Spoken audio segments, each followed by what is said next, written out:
Mga kapudi, alam nyo ba ang oras na is 1:30 na ng madaling araw. At ito, gising pa rin ako, hindi ako makatulog. At buti na lang, wala akong pasok kasi nga holiday.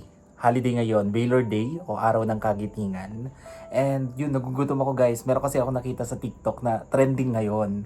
And then, mabibili siya sa 7-Eleven eh. Ice cream yun eh. Basta ice cream tapos hot coffee pag mix nila. And syempre hindi na ako pwedeng lumabas at may sinusunod kami dito na curfew. May city ordinance kami na sinusunod dito sa aming bayan. And buti na lang meron available dito sa bahay. Meron akong ice cream, chocolate, and ito yung gagamitin kong kape. Coffee ko, Lucky Day. Kaya tara, try natin kung okay ba siya or hindi.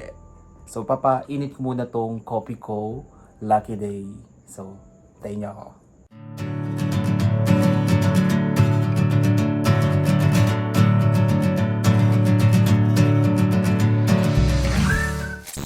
Ito na, napainit ko ng mga chinggo itong coffee ko, Lucky Day. And i-ready na natin yung ating lalagyanan and then yung ice cream. Experiment. Pero ito try ko din yun sa 7-Eleven pag may time ako na pumunta doon. Lagyan ko na ng ice cream. Yan.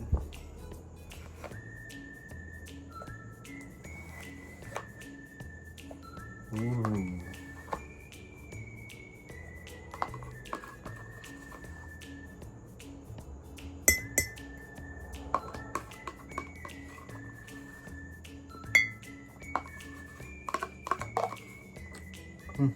Alam. Then, if pour ko na to, pour. Pour. Pangit ng accent. Yung pronunciation ko. Yung diction sobrang tigas. Ito na. Na-excite ako. Pakita ko sa inyo. Wait lang, ilapit ko sa inyo. Ganyan yung itsura niya. Diba? Mukha siyang masarap eh. Tara, taste test natin.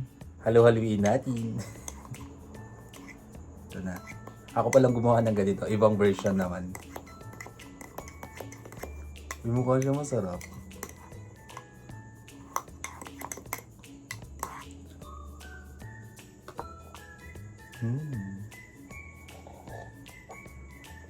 Ang sarap. Hello, perfect yung lasa niya. Mga chinggo, sobrang sarap niya.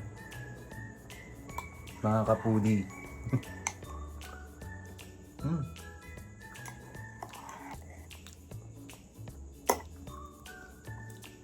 100/100. Mga kapudi.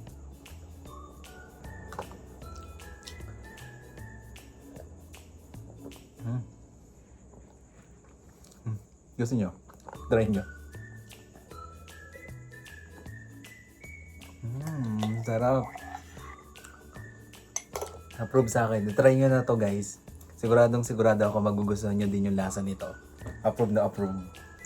Try nyo na.